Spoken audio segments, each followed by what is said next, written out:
2 দিন আগে সম্ভবত এবি পার্টির চেয়ারম্যান মুজিবুর রহমান মঞ্জু গণমাধ্যমে বলেছিলেন 3টি আসনে হবে না, জোটে নাও থাকতে পারেন, এমন ইঙ্গিত দিয়েছিল। আজকে আমরা দেখলাম শেষ পর্যন্ত 3টি আসনই এবি পার্টিকে দেয়া হলো। মানে আপনারা কি মেনে নিলেন, নাকি এখনো সেই হবে না বা এক ধরনের ক্ষোভ রয়ে গেছে? প্রথমত হচ্ছে কি, জোটে যখন আমরা গেলাম খুব সচেতনভাবে আমরা গিয়েছি। আমাদের চাহিদা ছিল যে আমরা ছোট পার্টি তুলনামূলকভাবে, সেই হিসেবে আমাদের এক্সপেকটেশন ছিল আনুমানিক 30টা সিটে আমাদের নেতাদেরকে এই জোট অ্যাকোমোডেট করা উচিত। এবং আমাদের আপনারা যাদেরকে চিনেন তাদের অনেকে আছে যারা ভেরি ক্যাপেবল। আপনি ইন্ডিভিজুয়ালিও যদি কন্টেস্ট করেন, ব্যক্তির মধ্যে তুলনা করেন এখনও, তাহলে দেখবেন আমাদের মধ্যে অনেক ভেরি ক্যাপেবল প্রার্থীরা আছে, যেটা সমাজের মানুষের কাছে অনেক বেশি গ্রহণযোগ্যতা পায়। সামুদ্রদার জোটের ভিতরে এটার মূল্যায়নটা আমরা এখনও মনে করছি এটা কম হয়েছে।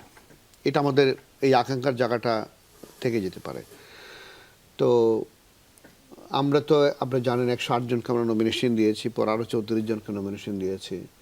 তাদের মধ্যে এ পর্যন্ত আমি একটু আগে যদ্দূর খবর নিলাম যে প্রায় 52 জনের নমিনেশন এখনও ঠিক আছে।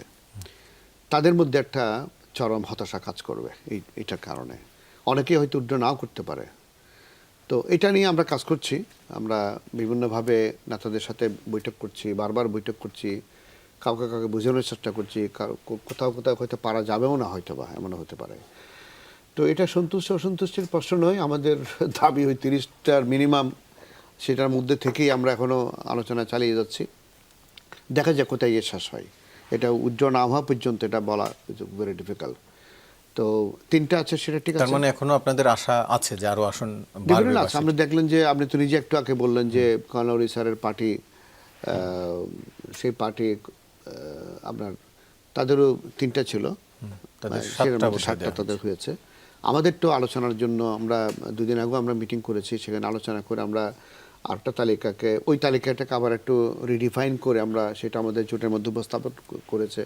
পার্টির চেয়ারম্যান নিশ্চয়ই সেখানে হয়তো সময় আসলে বলবে। তো এই আলোচনাটা এখনো চলমান আছে, সেটা একেবারে ফাইনালি না হওয়া পর্যন্ত এটা কোনো কিছু এই সময় বলাটা এটা ঠিক হবে না। তবে হ্যাঁ, আমরা সিদ্ধান্ত নিয়েছি, মেজরিটির সিদ্ধান্তে আমরা জোটে থাকবো, জোট থেকে বেরিয়ে আসবো না, সেটা সিদ্ধান্ত আমরা নিয়েছি এই নির্বাচনে। তারপরে দেখা যাক, আর তো মানে অনেক ইকুয়েশন আছে, ইকুয়েশনগুলো কাজ করছি আমরা সবাই মিলে। আমরা চাই যে কি এই জোট জয়ী হোক, এই জোট সরকার গঠনের দিকে এগিয়ে যাক, সেটা আমরা চাইব। নীলুফার আপা যেভাবে বললেন যে বিএনপি ডেফিনেটলি একটা বড় দল এবং তারা সরকার পরিচালনার বিশাল অভিজ্ঞতা তাদের আছে, তাদের প্রতি সম্মান রেখে বলছি। এবার ইন্ডিকেশনটা কোনো কোনো ক্ষেত্রে একটু ভিন্ন। এটা একেবারে নির্বাচন না হওয়া পর্যন্ত বলা যাবে না, তবে আমরা আশা করছি মানুষের মধ্যে একটা পরিবর্তনের ভাব দেখা যাচ্ছে। যে ধরুন বিশ্ববিদ্যালয় একটা ইন্ডিকেশন দিয়েছে, ঢাকা বিশ্ববিদ্যালয়, জাহাঙ্গীরনগর, চট্টগ্রাম, রাজশাহী এবং কি জগন্নাথ বিশ্ববিদ্যালয়, যেটা আমরা সত্যিভাবে আশাও করি নাই যে কি এখানে আমাদের জোটের যারা ছাত্র সংগঠনগুলো তারা সেভাবে এই পরিমাণ সিট নিয়ে তারা জয়ী হবে। It's an indication, it's not the whole sum of the whole thing, but it's an indication. তারপর হচ্ছে কি আমরা মনে করছি যারা আমরা গ্রামে গঞ্জে ঘুরে বেড়াচ্ছিলাম, এখনো ঘুরে বেড়াচ্ছে, মানুষ কিন্তু এবার মার্কার চেয়ে ব্যক্তিকে খুব খোঁজার চেষ্টা করছে। ব্যক্তিটাকে আগে এক সময় মার্কার উপরে মানুষ খুব পাগল ছিল, নৌকা হোক, ধানের শীষ হোক বা।